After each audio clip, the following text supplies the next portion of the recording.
Hello সবাইকে, আমরা আজকে এসেছি পুরান ঢাকার লালবাগ কেল্লায়।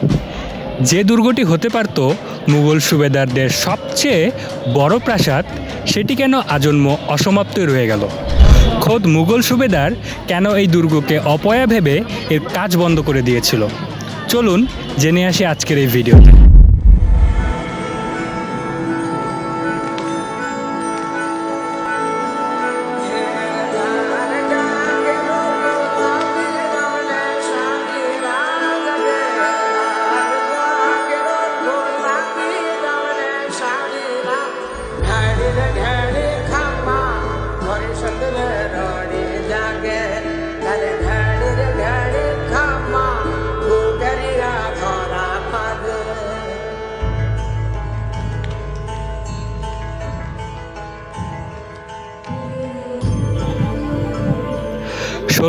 সাল বাংলার সুবেদার নিযুক্ত হয়েছেন ইসলাম খান।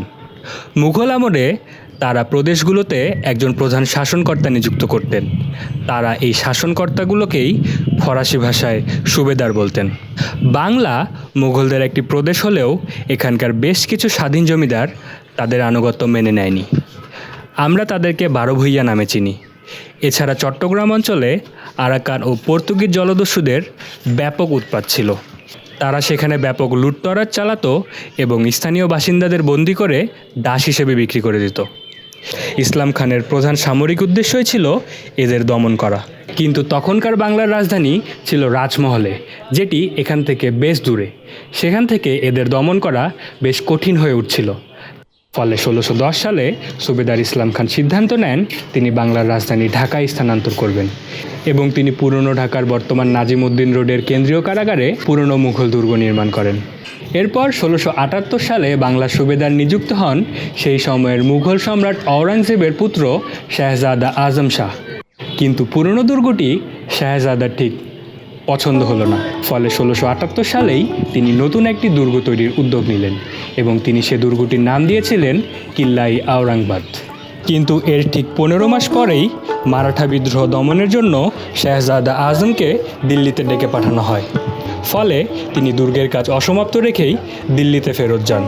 এরপরে বাংলার সুবেদার নিযুক্ত হন শায়েস্তা খান।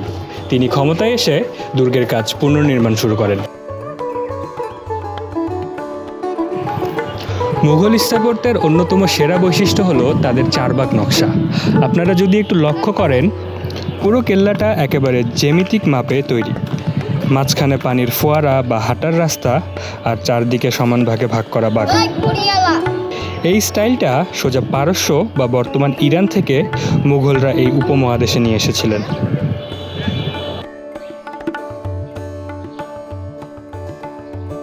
আমরা এখন দাঁড়িয়ে আছি লালবাগ দুর্গের প্রধান ফটকের সামনে। একটু 400 বছর আগের দৃশ্যটি কল্পনা করুন। এখানে যে বিল্ডিংগুলো দেখতে পাচ্ছেন, এক সময় এই বিল্ডিংগুলোর জায়গা দিয়েই বুড়িগঙ্গা প্রবাহিত হতো।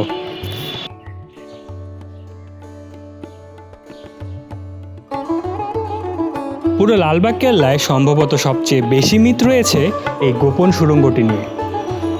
বলা হয় বিপদের সময় সুবেদার ও রাজপরিবারের নিরাপদে পালানোর জন্য এই গোপন পথগুলো তৈরি করা হয়েছিল। অনেকেই গল্প করেন যে সুড়ঙ্গের ভেতরে যারা একবার ঢুকেছে তারা আর ফিরে আসেনি, যদিও ঐতিহাসিকভাবে এগুলো মূলত সামরিক প্রতিরক্ষার জন্যই তৈরি করা হয়েছিল।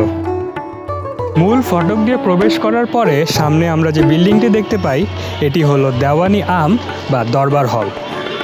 এখানে বসেই তারা বিচার কার্য ও সাধারণ মানুষের সাথে দেখা করতেন। তবে সবচেয়ে মজার বিষয় হলো এর ভেতরের হাম্মামখানা বা রাজকীয় গোসলখানা। আমরা এখন এই দেওয়ানে আমের ভিতরে প্রবেশ করে দেখার চেষ্টা করব যে মুঘল সুবেদারদের হাম্মামখানা কেমন দেখতে ছিল।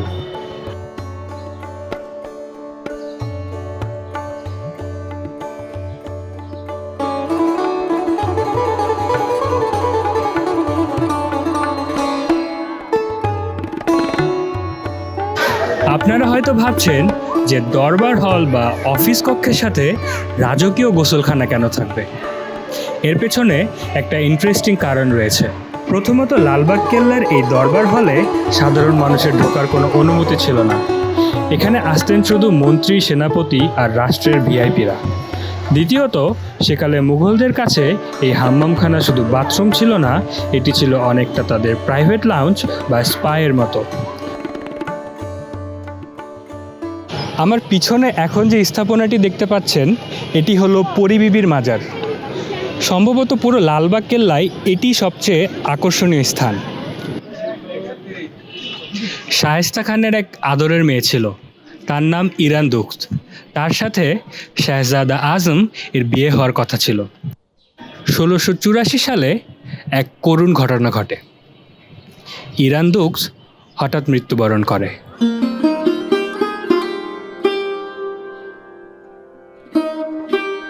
মেয়ের অকাল মৃত্যুতে শায়েস্তা খান মানসিকভাবে এতটাই ভেঙে পড়েন যে তিনি এই অসমাপ্ত দুর্গটিকেই অপয়া মনে করেন এবং এর নির্মাণ কাজ চিরতরে বন্ধ করে দেন। এরপর আদরের মেয়ের স্মৃতি ধরে রাখতেই তিনি এই জায়গায় তৈরি করেন এক দৃষ্টিনন্দন মকবরা বা স্মৃতিসৌধ, যা আজ সবার কাছে পরী বিবির মাজার নামে পরিচিত।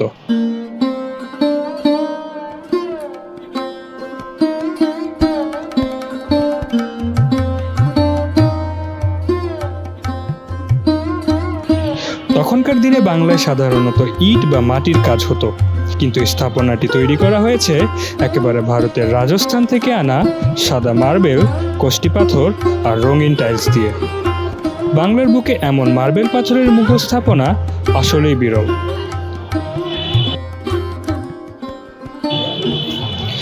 দুর্গটি এরপরে আর কখনোই পুরোপুরি ব্যবহার করা হয়নি। 1704 সালে যখন রাজধানী ঢাকা থেকে মুর্শিদাবাদে চলে যায়, তখন এই দুর্গটি পুরোপুরি অযত্নে জঙ্গলে পরিণত হয়। 1844 সালের দিকে আওরঙ্গাবাদ নাম বদলে এর নাম রাখা হয় লালবাগ, আর সেই থেকেই এটি লালবাগ দুর্গ নামে পরিচিত।